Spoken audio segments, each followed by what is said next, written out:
Hi guys, welcome to another video from Overbite Gaming, and today we're taking a look at Mouse PI for Hire.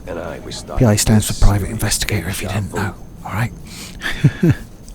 So Mouse PI for Hire is a first-person shooter, as is fairly obvious. It's a very old-school one, so don't go in expecting too much from it. Its main appeal is definitely in its aesthetic and its charm and jokes. Because it's obviously based around 1930s cartoons and just has that absolute charm to it, and it just permeates everything really about the game, from the jokes and the dialogue to the way the weapons handle. I mean, they flex like rubber and stuff. All the ammo icons are like little anthropomorphized bullets. It's exactly what you would expect from a first-person shooter if done in the style of a 1930s cartoon, which is exactly what it is.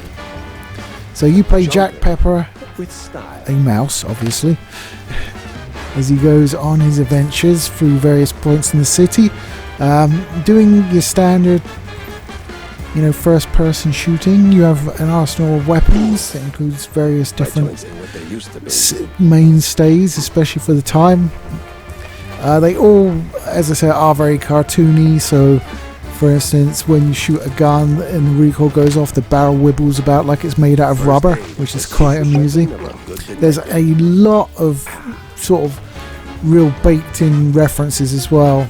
You get a gun which is... It functions like the dip. I think it's at Varnish it's powered on. But if you remember the dip from Roger Rabbit, it's essentially that. And it sort of spoots out globbits of that when you fire it. And when the enemies, it sort of like works like acid on the enemies, and when it finishes them off, they sort of like lose all their colour and then melt. So very dip-like. But you fight robots in the game, it's still effective on the robots, but when they melt in a little puddle and their hand goes down with a thumbs up, obviously a Terminator 2 reference. So things like that, you just sit there and go, I know that, I like, which is exactly what I did. It plays exceedingly well, it runs exceedingly well, it's 144 frames a second, it's not very demanding. The assets... There is a delineation between the characters and the backgrounds. The characters are 2D, so if you walk around them, the image will just shift. So it's always sort of face on to you, even for dead bodies, which is kind of disconcerting because when you burn enemies, they go into a pile of ash with just their eyes on top of like the pile of ash, looking at you and blinking.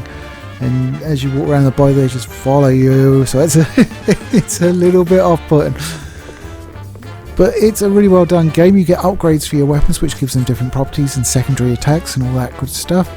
The game itself, there's not a huge amount to say about it, because it is... I don't know if I like the term, but it's a boomer shooter. I mean, I'm a boomer. I don't know if I would say this game represents me, but...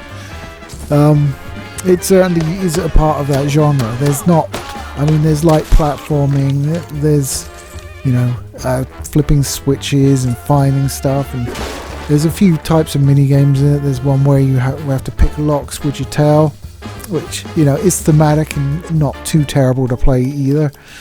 There's, instead of just going to the next one, you have a little car that you drive around the map, and it works like, what was it, Rock and Roll Racing, was it? Where they pivot rather than like turn, they pivot in place and just carry on going.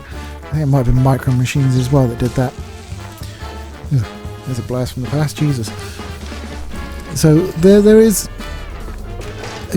enough here to say it's a good game, but the thing is, the price of it is priced at $24.99 English.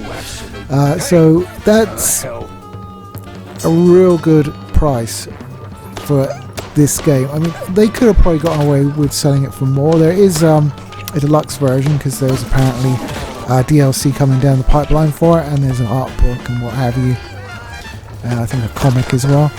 If you want to get the deluxe version, it's like over 30 quid, but for a deluxe version, that's nothing.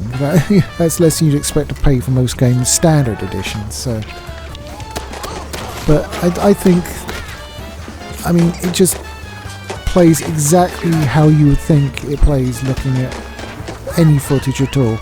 If you're familiar with like the old games back in the day, from Doom pretty much onwards, it plays pretty similarly to that, except you can aim up and down with the mouse, which always bugs me when I go back and play the original Doom. Even though it automatically, you know, fires up or down, no matter where your gun's pointing, depending on where the enemy is, but there you go. The enemies are not hit scan either, they actually fire projectiles at you, which you can dodge, which is nice. There is a dodge button, there's a mantling and climbing system, you do get a grappling hook later in the game. So it's got everything you would expect to find in a game of this type. It's just really charming as well. Jack Pepper is voiced by Troy Baker, who seems to voice every single game ever made. You know, I would have put my money on Nolan North over Troy Baker being that guy, but no, Troy Baker's that guy. So, I mean, no surprise there really is. But yeah, he does the main character. All the characters are very sort of New York, gruff of the period. And there's lots of dolls and dames and cheese. Every joke is cheese based pretty much. The enemy variety is... It's not awesome. You have different varieties of enemy, but generally have the same archetypes. Like you got the ones that want to run up and hit you, and then the other guys that have guns. You know, stuff like that. You get suicide enemies. I haven't had any bugs. The boss fights are all pretty good. They're not complicated. You can pretty much work out what you need to do in order to beat them, but you know, working out what you need to do and actually doing it is the thing. It's not an oppressively hard game, but if you play on hard difficulties, it can get a bit, frantic. I mean, it does follow the age-old method of going through a few corridors, pick up a few bits, then enter an arena and get into a fight sort of thing. And it just does that. But I mean, the game is almost secondary to why you'd buy this. You'd buy this for the experience of like playing a first-person 1930s cartoon shooter. I mean, in aesthetic, despite this being in black and white, it's probably most similar to Cuphead.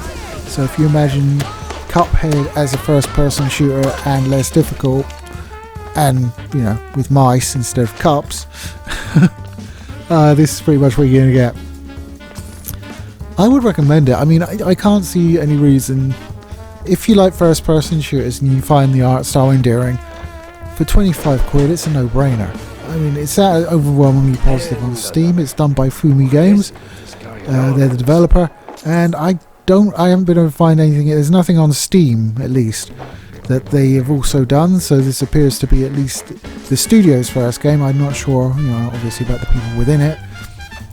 But yes, they've done a bloody good job. It is everything you'd want for a first-person shooter set in a 1930s cartoon. And that's impressive. It's just... I just... It's charming. I think that is the best way to put it. It's absolutely charming. And you play it, and it doesn't matter if you're getting, you know, your shit knocked in, or whether you're blowing through it. It's just fun and to play. Just the bad guys, the way they die, the lines they come out with. It's just a pleasant experience. It really is. And I would highly recommend, especially at 25 quid. 25 quid don't get you much these days, but it can get you 12 hours or more of shooting things as a mouse PI. So there you go. Anyway guys, just a short one for this week. As I say, it's a boomer shooter. There's not a whole bunch to say about it. I'm not going to ruin any of the story aspects because 25 quid, you should be playing it. So take it easy, and I'll catch you next time.